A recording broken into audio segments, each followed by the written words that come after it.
Alright, so there is so much to recap because the NBA has been absolutely crazy lately.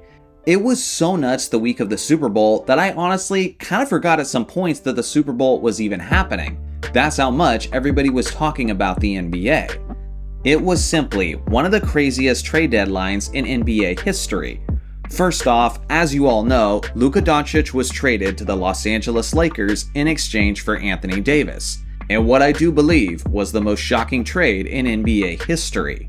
Now, the Lakers needed a big man before they traded away Anthony Davis, but now with Davis gone, there was just pure desperation. Because of this, they sent over a massive package to the Hornets for Mark Williams. He's a quality 23-year-old big man, but he's a bit inconsistent with his performances. Some nights he'll put up Anthony Davis type numbers, and on other nights he's basically a no-show. Regardless, it was assumed that he was still going to be a massive help to Los Angeles, as Luka and LeBron need a big man down low to help out both offensively and defensively. Well, the problem is, Mark Williams didn't pass the physical, as apparently he had some ailments that the Lakers were not totally aware of. So the Lakers called the trade off. Now guys like Dalton Knecht and Mark Williams were heading back to their former teams, knowing that the organization just tried to trade them away. Depending on the player, this type of thing can be a devastating impact both mentally and emotionally. It reminds me of when the Lakers traded for Chris Paul, but then the NBA blocked the trade, which meant that Lamar Odom had to go back to Los Angeles after knowing that management tried to deal him. He was so upset that he refused to report to training camp, and eventually asked to be traded. So we dealt him to the Dallas Mavericks for basically a box of cookies. Hopefully, both Mark Williams and Dalton Knecht understand that it's a business, and neither of them go to that same extreme that Lamar Odom did. With that being said, this situation may not be over. Now Shams is reporting that the Hornets want to dispute the Lakers' failed physical. Honestly, at first glance, this sounds like a losing battle for the Hornets management, but we'll see. From what I can tell, it seems like they really don't want Mark Williams on their roster anymore, which is gonna make the situation insanely awkward if he does end up having to play for them. Well, now let's look at how the failed trade affected the Lakers. Like I said, they desperately needed a big man, seeing that each of the 4 guys on their roster who are at least 6 foot 10 inches tall haven't had one game this season where they got more than 10 rebounds. Since the failed physical happened after the trade deadline, the Lakers are now stuck with the underwhelming big man that they've got. Some of those concerns did look like they were alleviated on Monday night, when Luka had his debut game in a Lakers uniform against the Utah Jazz. The first play of the game, LeBron converted a lob pass to Jackson Hayes. The second play of the game, Luka converted a lob to Jackson Hayes. And then on the third play for Los Angeles, they tried a lob again to Hayes, but the pass was a bit short. Ultimately, Hayes does look like he'll be a fantastic lob threat for both LeBron and Luka. The question is if he can help them defensively and on the boards as much as he'll need to in LA. Luka did look great for Los Angeles in limited minutes, and the passing between him and LeBron was spectacular, as they're 2 of the best facilitators in the entire league.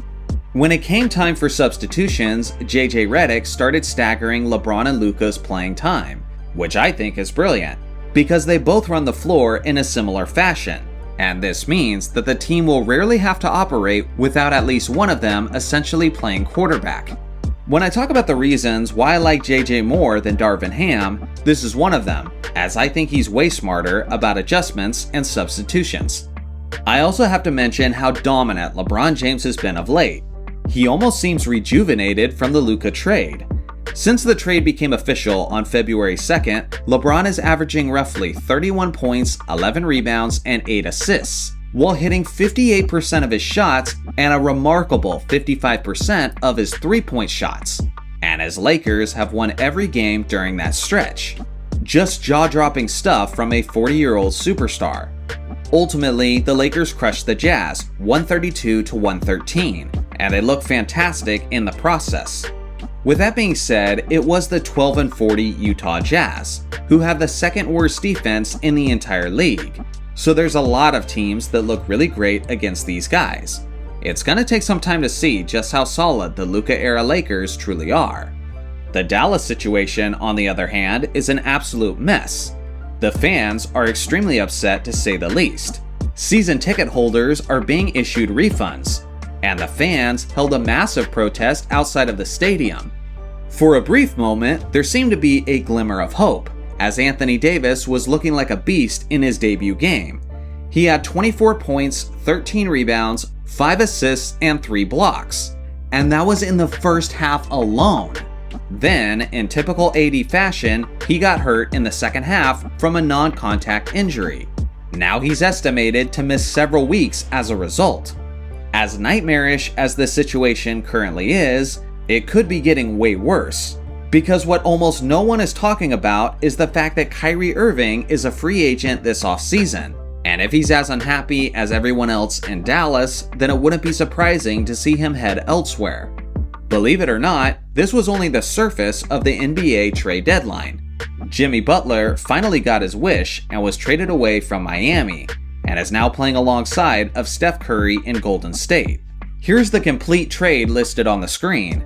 Steph looked beyond thrilled to have a second star who he can lean upon, and in their first 2 games as teammates, they blew out the Chicago Bulls and the Milwaukee Bucks. Now, some people are acting like this tandem isn't anything to be afraid of, and I get it.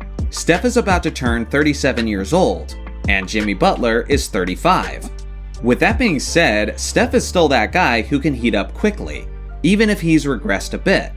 And then, on Jimmy Butler's end, how many times have we written this guy off just to see him go absolutely nuts in the NBA playoffs? At the very least, Golden State is now a dark horse to keep an eye on. San Antonio's situation got even more interesting, as they landed De'Aaron Fox in a package deal. This now surrounds Wemby with yet another weapon.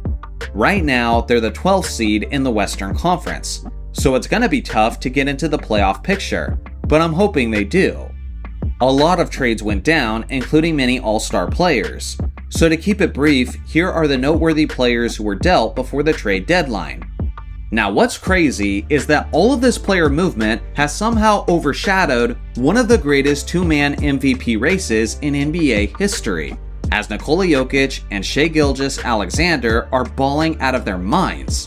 Jokic has now led his Nuggets to 7 straight victories, and are currently sitting in the 3rd spot of the Western Conference, while SGA has led his Thunder to 6 straight wins, and is comfortably holding the best record in the West. Jokic is getting closer and closer to completing his first season averaging a triple-double. In his last game against Portland, he dropped 40 points, 8 assists, and 7 rebounds, and he didn't even play in the 4th quarter because it was such a blowout. Within the last 30 days, SGA is averaging about 36 points, including 3 performances where he scored at least 50 points. Personally, I've still got Jokic, but earlier in the season, I would have never thought that this race would tighten up as much as it has.